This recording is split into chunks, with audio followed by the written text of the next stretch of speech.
El pozo y el péndulo. Edgar Allan Poe. Sentía náuseas de muerte después de tan larga agonía, y, cuando por fin me desataron y me permitieron sentarme, comprendí que mis sentidos me abandonaban. La sentencia, la atroz sentencia de muerte, fue el último sonido reconocible que registraron mis oídos. Las figuras de los jueces se desvanecieron como por arte de magia, las altas bujías se hundieron en la nada, mientras sus llamas desaparecían, y me envolvió la más negra de las tinieblas. Todas mis sensaciones fueron tragadas por el torbellino de una caída en profundidad, como la del alma en el Hades. Y luego el universo no fue más que silencio, calma y noche. Sentí que yacía de espaldas y que no estaba atado. Ansiaba abrir los ojos, pero no me atrevía, me horrorizaba la posibilidad de que no hubiese nada que ver. Por fin, abrí de golpe los ojos, y mis peores suposiciones se confirmaron. Me rodeaba la tiniebla de una noche eterna. La atmósfera era de una intolerable pesadez. Me levanté y tendí desatinadamente los brazos en todas direcciones. Y cautelosamente me volví adelante, desorbitados los ojos en el deseo de captar el más débil rayo de luz. Anduve así unos cuantos pasos, pero todo seguía siendo tiniebla y vacío. Mientras seguía avanzando cautelosamente, resonaron en mi recuerdo los 1000 vagos rumores de las cosas horribles que ocurrían en Toledo. Demasiado conocía yo el carácter de mis jueces para dudar de que el resultado sería la muerte, y una muerte mucho más amarga que la habitual. Todo lo que me preocupaba y me enloquecía era el modo y la hora de esa muerte. Mis manos extendidas tocaron, por fin, un obstáculo sólido. Era un muro, probablemente de piedra. Me puse a seguirlo, avanzando con toda la desconfianza que antiguos relatos me habían inspirado. Contando 1 yarda por cada 2 pasos, calculé que el calabozo tenía un circuito de 50 yardas. No obstante, había encontrado numerosos ángulos de pared, de modo que no podía hacerme una idea clara de la forma de la cripta, a la que llamo así pues no podía impedirme pensar que lo era. Apartándome de la pared, resolví cruzar el calabozo por uno de sus diámetros.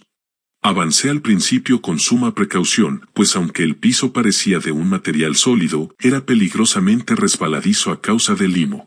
Cobré ánimo, sin embargo, y terminé caminando con firmeza, esforzándome por seguir una línea todo lo recta posible. Había avanzado 10 o 12 pasos en esta forma cuando el ruedo desgarrado del sayo se me enredó en las piernas. Trastabillando, caí violentamente de bruces. En la confusión que siguió a la caída no reparé en un sorprendente detalle que, pocos segundos más tarde, y cuando aún yacía boca abajo, reclamó mi atención. Tenía el mentón apoyado en el piso del calabozo, pero mis labios y la parte superior de mi cara, que aparentemente debían encontrarse a un nivel inferior al de la mandíbula, no se apoyaba en nada. Al mismo tiempo me pareció que bañaba mi frente un vapor viscoso, y el olor característico de los hongos podridos penetró en mis fosas nasales. Tendí un brazo y me estremecí al descubrir que me había desplomado exactamente al borde de un pozo circular, cuya profundidad me era imposible descubrir por el momento. Tanteando en la mampostería que bordeaba el pozo logré desprender un menudo fragmento y lo tiré al abismo. Durante largos segundos escuché cómo repercutía al golpear en su descenso las paredes del pozo. Hubo por fin un chapoteo en el agua, al cual sucedieron sonoros ecos.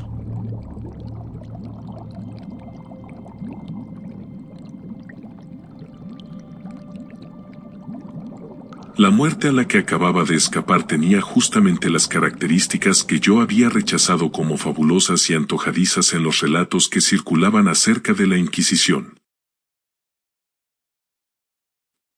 Estremeciéndome de pies a cabeza, me arrastré hasta volver a tocar la pared, resuelto a perecer allí antes que arriesgarme otra vez a los horrores de los pozos, ya que mi imaginación concebía ahora más de uno, situados en distintos lugares del calabozo. Un profundo sueño cayó sobre mí, un sueño como el de la muerte. No sé, en verdad, cuánto duró, pero cuando volví a abrir los ojos los objetos que me rodeaban eran visibles. Gracias a un resplandor sulfuroso, pude contemplar la extensión y el aspecto de mi cárcel. Mucho me había equivocado sobre su tamaño. El circuito completo de los muros no pasaba de unas 25 yardas. Mi prisión tenía forma cuadrada. Lo que había tomado por mampostería resultaba ser hierro o algún otro metal, cuyas enormes planchas, al unirse y soldarse, ocasionaban las depresiones.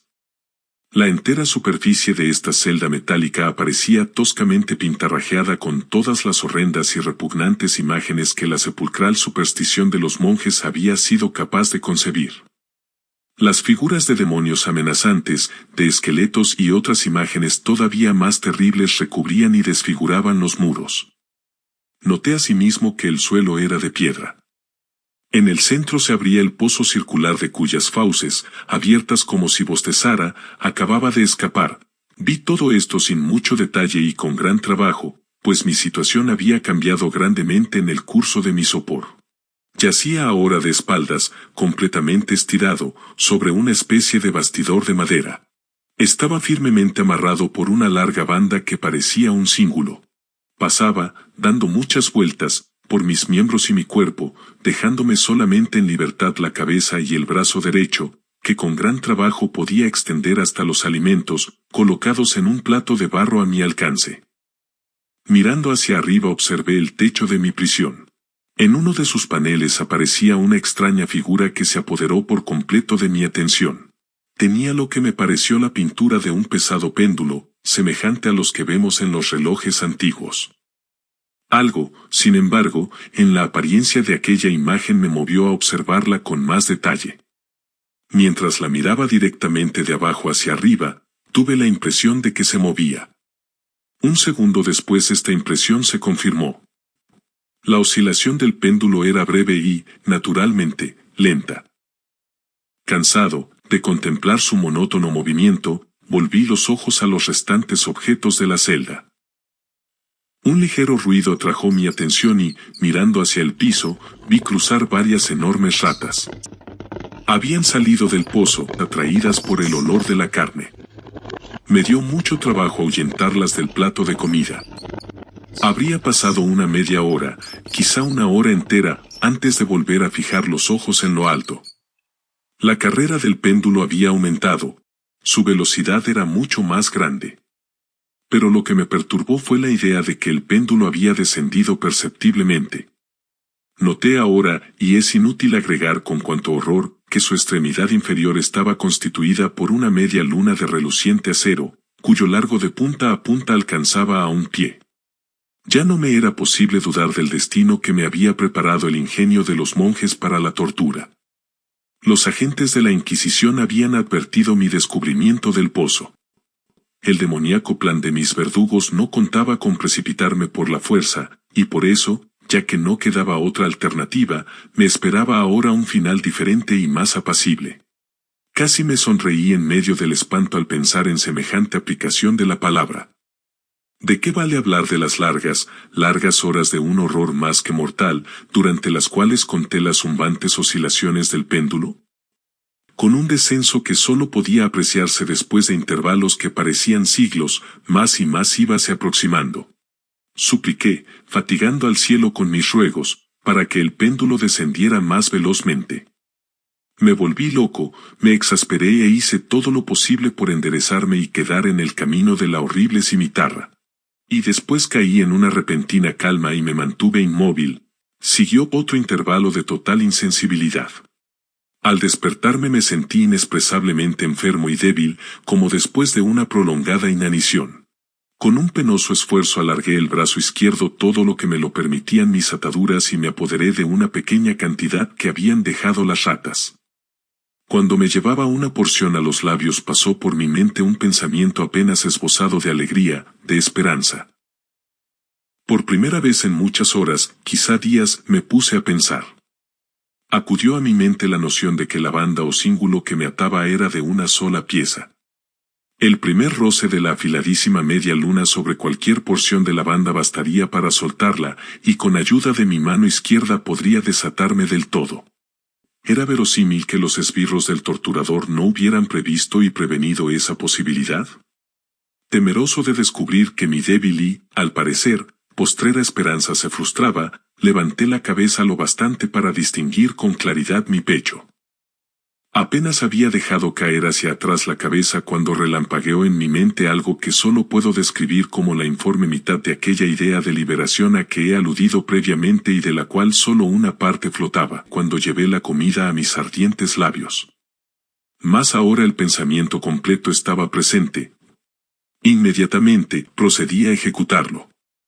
Tomando los fragmentos de la aceitosa y especiada carne que quedaba en el plato, froté con ellos mis ataduras allí donde era posible alcanzarlas, y después, apartando mi mano del suelo, permanecí completamente inmóvil. Los hambrientos animales se sintieron primeramente aterrados y sorprendidos por el cambio, la cesación de movimiento. Pero esto no duró más que un momento. No en vano había yo contado con su voracidad. Se colgaron de la madera, corriendo por ella y saltaron a centenares sobre mi cuerpo. Yo me sentía ahogar bajo su creciente peso, un asco para el cual no existe nombre en este mundo llenaba mi pecho y helaba con su espesa viscosidad mi corazón. Un minuto más, sin embargo, y la lucha terminaría. Con toda claridad percibí que las ataduras se aflojaban. Pero, con una resolución que sería lo humano, me mantuve inmóvil. No había errado en mis cálculos ni sufrido tanto en vano. Por fin, sentí que estaba libre. El cíngulo colgaba en tiras a los lados de mi cuerpo. Pero ya el paso del péndulo alcanzaba mi pecho. 2 veces más pasó sobre mí, y un agudísimo dolor recorrió mis nervios. Pero el momento de escapar había llegado.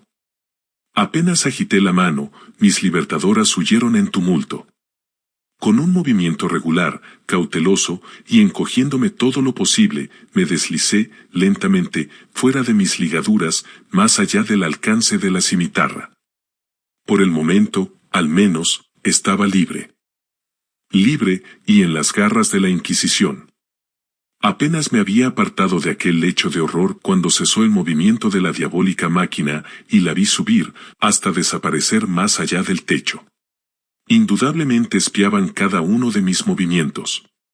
Apenas si había escapado de la muerte bajo la forma de una tortura, para ser entregado a otra que sería peor aún que la misma muerte. Pensando en eso, paseé nerviosamente los ojos por las barreras de hierro que me encerraban. Algo insólito, un cambio que, al principio, no me fue posible apreciar claramente, se había producido en el calabozo. Al respirar llegó a mis narices el olor característico del vapor que surgía del hierro recalentado. Los sangrientos horrores representados en las paredes empezaron a ponerse rojos. Yo jadeaba, tratando de respirar. Ya no me cabía duda sobre la intención de mis torturadores. Corrí hacia el centro de la celda, alejándome del metal ardiente. Un segundo cambio acababa de producirse en la celda, y esta vez el cambio tenía que ver con la forma. La venganza de la Inquisición se aceleraba después de mi doble escapatoria, y ya no habría más pérdida de tiempo por parte del Rey de los Espantos. Hasta entonces mi celda había sido cuadrada.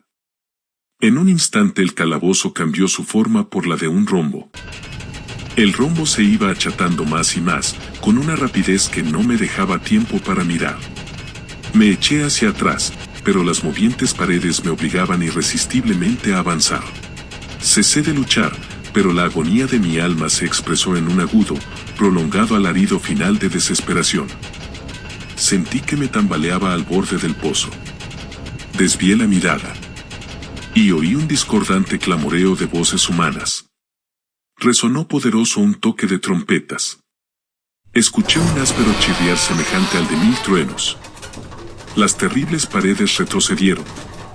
Una mano tendida sujetó mi brazo en el instante en que, desmayado, me precipitaba al abismo. Era la del general Lasalle. El ejército francés acababa de entrar en Toledo. La Inquisición estaba en poder de sus enemigos.